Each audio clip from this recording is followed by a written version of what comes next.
Okay, तो ये BRS इस लेवल के लिए क्या रहेगा, इनपुट रहेगा ना, राइट। इसका जो आउटपुट है वो इस लेवल के लिए इनपुट रहेगा, इतना सिंपल हम बोल सकते हैं।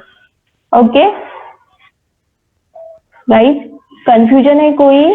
इसका जो भी आउटपुट है, मतलब इसका जो भी रिजल्टेंट है, ये इस लेवल के लिए रहेगा इनपुट और इसके लिए रहेगा डिलीवरेबल, और उसी इनपुट पे ये इस लेवल पे एक्टिविटी होगी और यहाँ पे होगा वर्क। फिर इसका जो आउटपुट है वो आएगा इसके पास, वही रहेगा इसका डिलीवरेबल, और वहां पे होगी हाई लेवल डिजाइन या लो लेवल डिजाइन जो है वो स्टार्ट, और once it is ready then वही डिलीवर होगी कोडर के पास और फिर होगी कोडिंग स्टार्ट।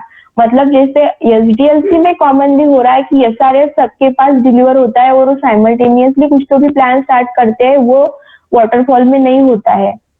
जैसे डिजाइन रेडी होती है फिर कोडर जो है कोडिंग स्टार्ट करते हैं। ओके, तो यहाँ पे क्या हो रहा है ना गाइस, इसी में आप समझ पा रहे हो कि ये जो प्रोसेस है ये टाइम कंज्यूमिंग है। ओके,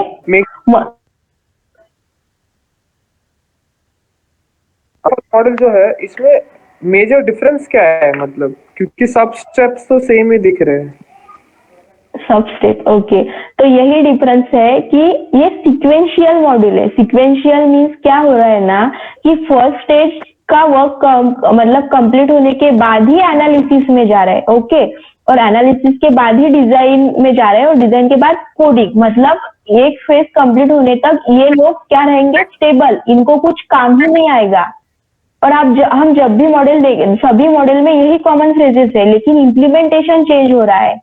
ओके, तो एसडीएलसी में क्या हो रहा है, जब हमने यहाँ पे देखा तो जैसे एसआरएस प्रिपेयर्ड होता है ना, इन तीनों टीम के पास चला जाता है। अभी क्वेश्चन किसने पूछा, कुणाल था शायद, या कौन, आदित्य था। ओके, तो जिनका भी क्वेश्चन था, तो यहाँ पे क्या हो रहा है, एसआरएस तीनों टीम के पास जा रहा है और वो क्या कर रहे हैं, उनका जो काम है वो साइमल्टेनियसली स्टार्ट कर रहे हैं एसडीएलसी अप्रोच में। ओके, और वाटरफॉल में क्या हो रहा है ना, सिक्वेंशियल हो रहा है। मतलब एसआरएस जब तक प्रिपेयर्ड होगा ना, ये सब लोग जो है वो क्या रहेंगे, खाली, मतलब उनके पास कुछ नहीं है, उनको पता भी नहीं है क्या हो रहा है, क्या करना है। जब ये प्रिपेयर्ड होगा एसआरएस, फिर इनके पास आएगा, फिर ये स्टार्ट करेंगे, इनका जब काम होगा फिर ये डिलीवर करेंगे कोडर को, फिर कोडिंग स्टार्ट होगी।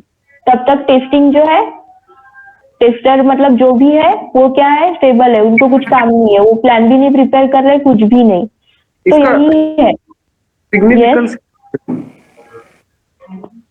यही है कि ये लीनियर सीक्वेंशियल मॉडल है। और यहाँ पे कुछ ड्रॉबैक भी है, हम बैक नहीं जा सकते। ओके, तो यहाँ पे पहले तो पहले तो रिक्वायरमेंट जो है वो क्लियर होनी चाहिए, उसके बाद ही हम स्टार्ट करेंगे। क्यों ऐसा करेंगे, क्योंकि इसका ड्रॉबैक यही है कि हम बैक मतलब प्रीवियस स्टेज में जाके फिर से कुछ चेंजेस नहीं कर सकते। ओके, तो अगर कुछ भी चेंजेस ऐसे करेंगे तो हमें पूरी डिजाइन फिर से स्टार्ट करनी पड़ेगी। इसीलिए तो पहला मोटिव यही है कि रिक्वायरमेंट जो है क्लियर होनी चाहिए, उसके बाद ही हम वर्क जो है स्टार्ट करेंगे। देखो अभी सपोज करके आप ले लो कि कोडर फेज में आए और यहाँ पे डेवलपर को कुछ तो भी फ्लॉज दिख रहे हैं और उसने बोला कि कुछ चेंजेस है, और उस टाइम पे अगर उसने बोला कि नहीं नहीं ये डिजाइन में ही गड़बड़ है और कुछ है, तो वो ऐसे बोल रहा है, तो इसका मतलब डिजाइन में कुछ चेंजेस करने पड़ेंगे। तो डिजाइन में चेंजेस करने पड़ेंगे, इसका मतलब वो चेंजेस एसआरएस में भी इम्प्लीमेंट करने पड़ेंगे, राइट।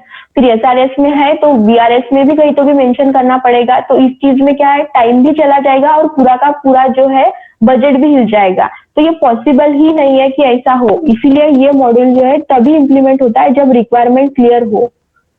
ओके, और ये टाइम कंज्यूमिंग भी इसलिए है कि जब तक डिजाइन प्रिपेयर हो रही है तब तक ये लोग जो है स्टेबल है, वो कुछ भी नहीं कर रहे, वो खाली बैठे हैं, मतलब कुछ भी साइमल्टेनियसली नहीं हो रहा है।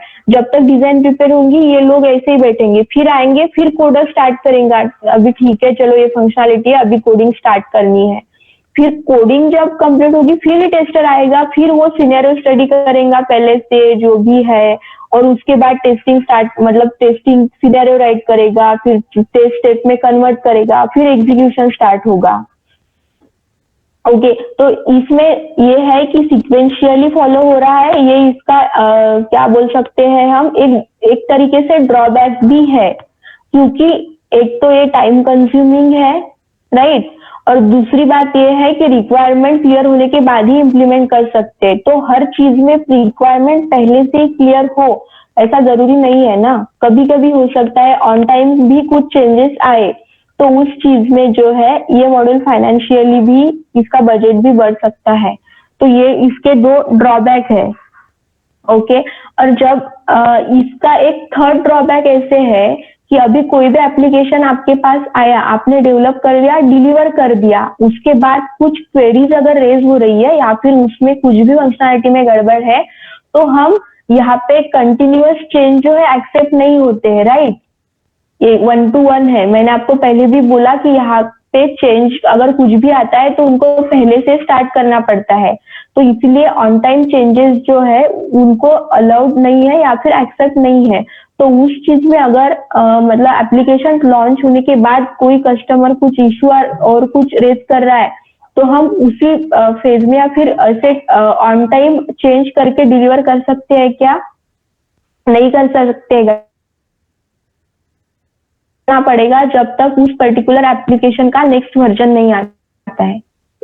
मतलब जो भी चेंजेस या फिर जो भी इश्यू होंगे फंक्शनैलिटी के बारे में जो पहले एप्लीकेशन में आ गए हैं, तो फिर भी उनको पता है, लेकिन वो तब तक उसको रिजॉल्व नहीं करते जब तक नेक्स्ट वर्जन जो है वो लॉन्च ना करे, ओके, या फिर नेक्स्ट वर्जन के लिए प्रिपेयर ना करे, तब तक वो वैसे रहेंगे। अभी आप कंसिडर करो, आप नॉर्मली प्ले स्टोर पे जाते हो, वहां पे नंबर ऑफ गेम्स जो है अवेलेबल है, तो वहां पे कुछ कस्टमर के रिव्यू होते हैं।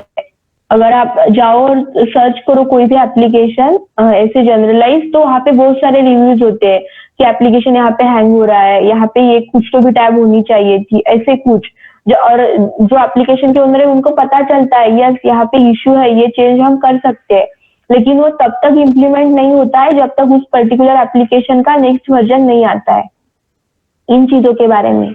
ओके तो ऐसे कुछ इसके जो है ड्रॉबैक है, इसकी वजह से अभी आउटडेटेड हो रहा है, कोई यूज नहीं कर रहा है।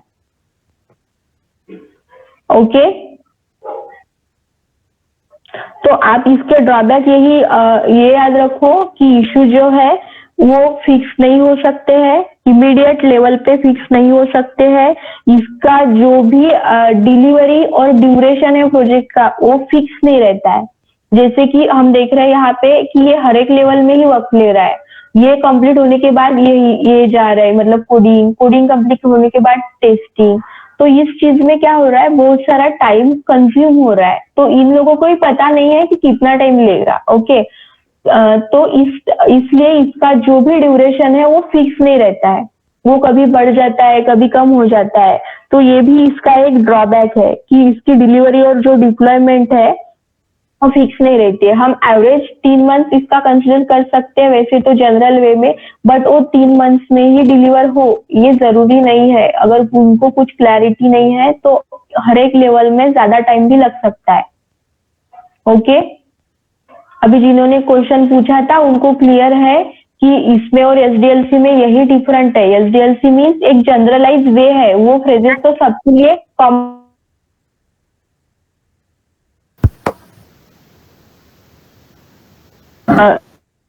आप ड्रॉबैक के बारे में बात कर रहे हो, डिलीवरी और जो डिप्लॉयमेंट का ड्यूरेशन है वो।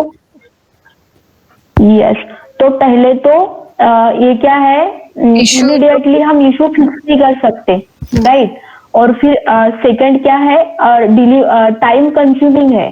ओके हर एक जो फेज है वो टाइम कंज्यूमिंग है, तो और कॉस्टली भी हो सकता है अगर कुछ चेंज करने वाले कुछ चेंजेस आ रहे हो तो। और थर्ड पॉइंट ये है कि डिलीवरी और डिप्लॉयमेंट का जो भी ड्यूरेशन है वो फिक्स नहीं है, वो भारी हो सकता है। ओके हाँ तो और आप जब अभी स्टडी करोगे, हमारे जब 4 ही मॉडल हो जाते हैं ना, तो उस टाइम पे आपको हर एक मॉडल के बारे में उसके ड्रॉबैक क्या है और फीचर्स क्या है वो आपको क्लियर होनी चाहिए, और आपको ये डेली वॉक में भी डिस्कस करना है, एक दूसरे को क्वेश्चन पूछने। जैसे कि आज हमारा वाटरफॉल हो गया, तो आप पहले तो उसके फीचर डिसाइड करोगे, पहले तो उसका वर्क, वर्किंग नोट्स आपको 1-2 दिन में मिल जाएगी, जब हम मतलब 3V 4V मॉडल डिटेल में देख लेंगे।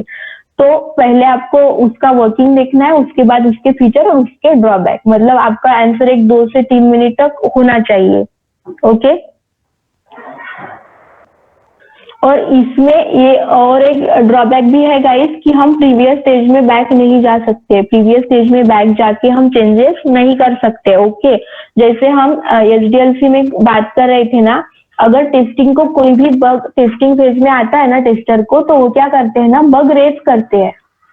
ओके, बग रेज करते हैं इसका मतलब सिंपल टिकट क्रिएट करते हैं, कुछ तो भी टिकट बोल सकते हैं, यूजर स्टोरी, और वो रेज करते हैं, पर्टिकुलर डेवलपर को असाइन करते हैं। फिर डेवलपर क्या करता है ना, वो बग जो है रिजॉल्व करता है, देखता है कोडिंग में कुछ तो भी इश्यू है क्या, और फिर रिजॉल्व करता है, और फिर जो चेंजेस किया हुआ है और फिक्स किया हुआ जो भी पर्टिकुलर पार्ट ऑफ प्रोजेक्ट है, या फिर हम उसको मॉडल बोलेंगे या फिर बिल्ड, वो टेस्टर के पास वापस आता है।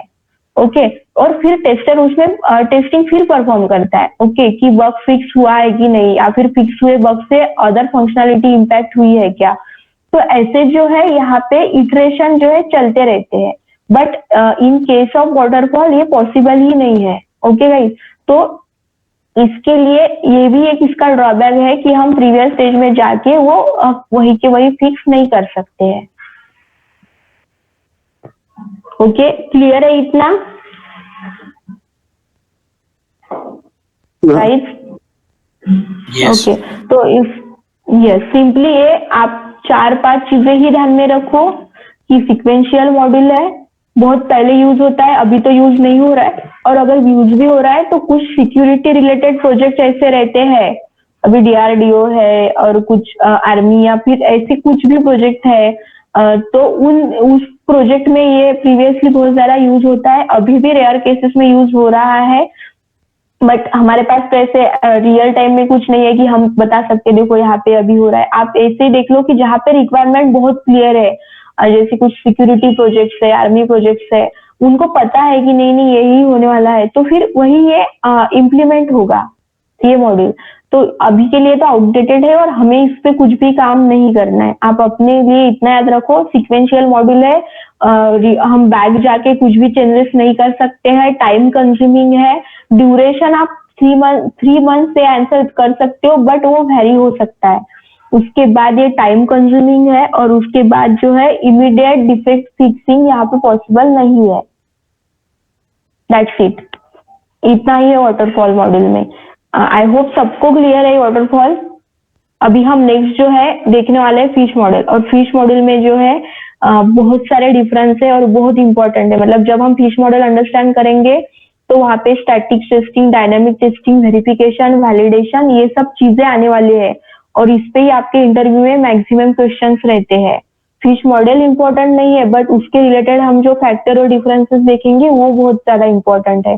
तो हम कल से स्टार्ट करेंगे, हो सकता है उसमें हमें 2 लेक्चर्स लगे। आज स्टार्ट नहीं करते हैं क्योंकि इसमें और उसमें कुछ कंफ्यूजन हो जाएगा। ओके, आप तब इस पे कुछ भी डाउट है, क्वेश्चन है तो आप पूछो, नहीं तो हम आज के लिए खत्म करते हैं लेक्चर।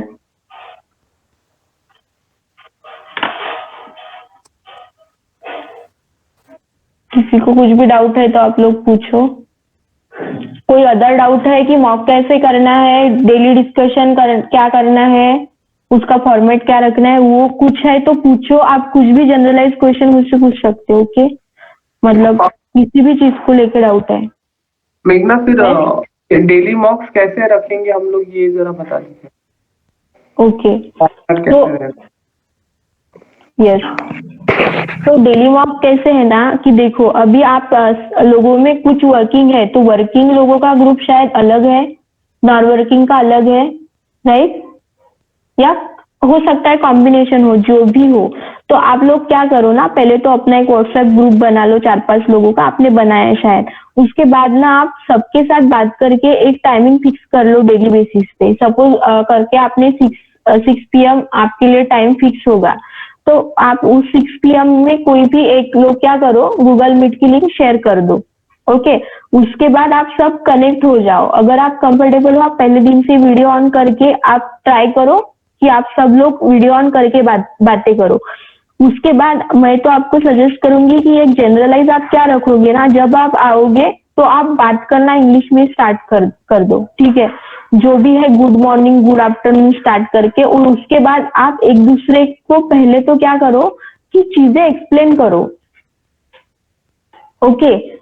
नहीं तो आप ये भी कर सकते हो कि पहले आप एक दूसरे का मॉक ले लो और उसके बाद कुछ सजेशन है वो बताओ। अभी देखो 4 लोग आ रहे हैं सपोज करके और आप स्टार्ट करो, तो पहले आप ऐसे करो कि एक दूसरे को जो भी हमारे हुए कि आज ये 4 टॉपिक हो गए हैं अब तक, तो हम आज ये डिस्कस करेंगे, तो वो डिस्कस करो। उसके बाद आप क्या करो कि एक दूसरे को पहले तो इंट्रोडक्शन पूछो, ठीक है। मैंने आपको बताया था इंट्रोडक्शन, वो हमारा मतलब मैं ही उस दिन नहीं थी, बट हम वो आगे कंटिन्यू करेंगे इंट्रोडक्शन का पार्ट इस सैटरडे को या फिर किसी मॉक लेक्चर में संडे को कवर करेंगे। तो आप पहले तो एक दूसरे को इंट्रोडक्शन, और डेली पूछना है, ऐसे नहीं कि कल पूछा था, क्योंकि आपको हैबिचुअल करना है कि आपका नेचुरल वे में आना चाहिए जो भी है। ऐसे नहीं लगना चाहिए कि हाँ इसने रट्टा मारा है और ये बस आ रहा है और 2 मिनट में कंटिन्यू बात कर रहा है, तो वो नेचुरल वे में आना चाहिए। इसलिए आप रोज एक दूसरे को इंट्रोडक्शन पूछोगे, ओके। फिर एक बंदे को कंसिडर करो, पहले तो उसका इंट्रोडक्शन होगा, फिर बात करेंगे। आपके पास जो भी है, जैसे कि एक ने पूछा कि वाटरफॉल मॉडल क्या है, तो दूसरा पूछेगा कि वाटरफॉल मॉडल के फीचर क्या है और उसके ड्रॉबैक क्या है, राइट। उसके बाद कोई एसक्यूए पूछेगा। अभी आपके पास थोड़े कंटेंट कम है, तो आप उसी कंटेंट में कितने ज्यादा क्वेश्चन बन सकते हैं उतने पॉसिबल वे में क्वेश्चन करो। ये आपको लग सकता है कि ये नहीं आने वाला है, बट अभी से आप ऐसे करोगे ना, ये अप्रोच रखोगे, तो आपके डाउट क्लियर हो जाएंगे इतने कि 1 मंथ के बाद आपको ये चीज वापस से नोट्स ओपन करके रीड करने की जरूरत भी ना पड़े। इसके लिए आपको डिस्कस करना है वहां पे।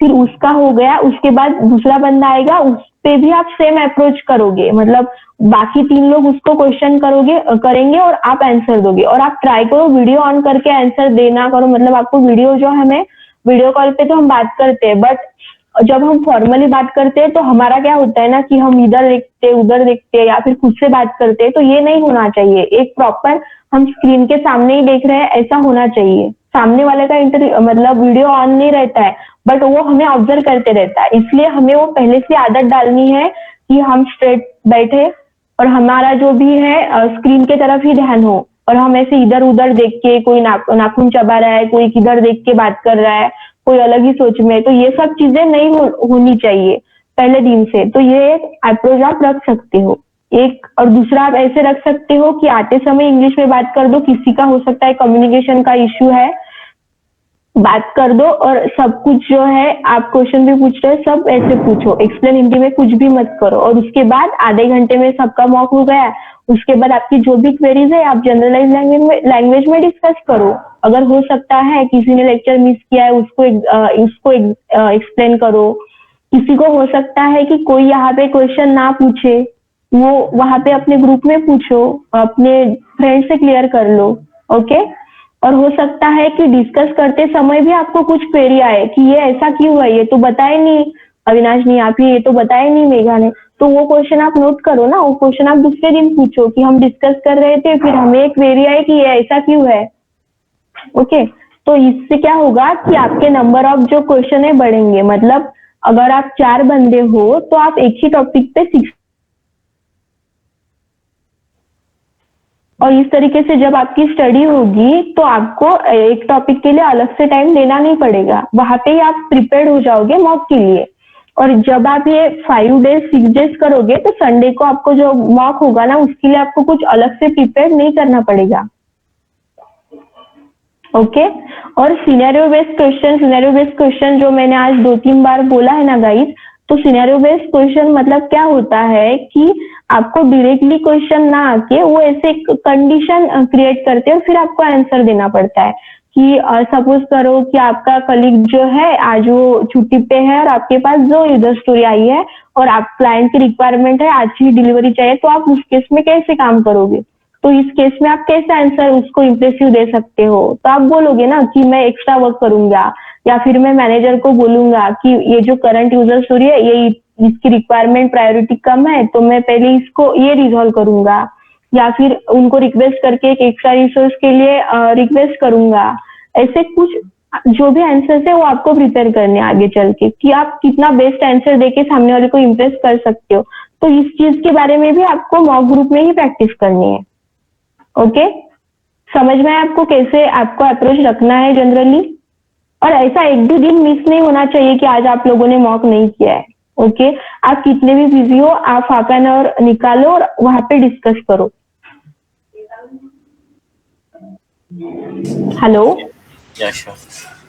ओके, ठीक है, सबको क्लियर है? Yes yes Yes. शुभम, श्रुति, प्रतीक, Yes.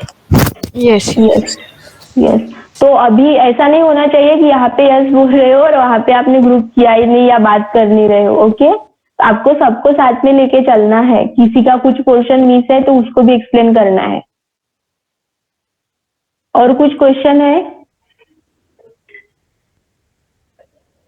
ओके, सब लोगों ने टीम्स तो इंस्टॉल किया होगा। मैंने 1 वीक बिफोर बताया था, अगर नहीं किया है तो कर दो, या फिर मैं आपको आज exe फाइल ग्रुप पे शेयर कर दूंगी, आप वो इंस्टॉल कर लो। We can use the web version too, right? हाँ, वेब वर्जन भी यूज कर सकते हैं। यस, वो डायरेक्टली मतलब टैब में ओपन करके भी आप यूज कर सकते हो। उसके लिए थोड़ी ब्रांडविड्थ ज्यादा लगती है, बट आप क्या करो ना, वीक में 1-2 बार तो भी टीम से कनेक्ट होने का ट्राई करो। ओके, ठीक है, फिर किसी का कुछ क्वेश्चन नहीं है? प्रतीक, आपको कुछ पूछना है? No, no. ओके, तो फिर क्वेश्चन नहीं है तो गाइस आज के लिए हम यहीं पे रुकते हैं। कल हम फिश मॉडल से स्टार्ट करते हैं। ओके, तब तक आप सब रिवाइज करके अभी से आज से मॉक स्टार्ट कर दो। Okay. Okay okay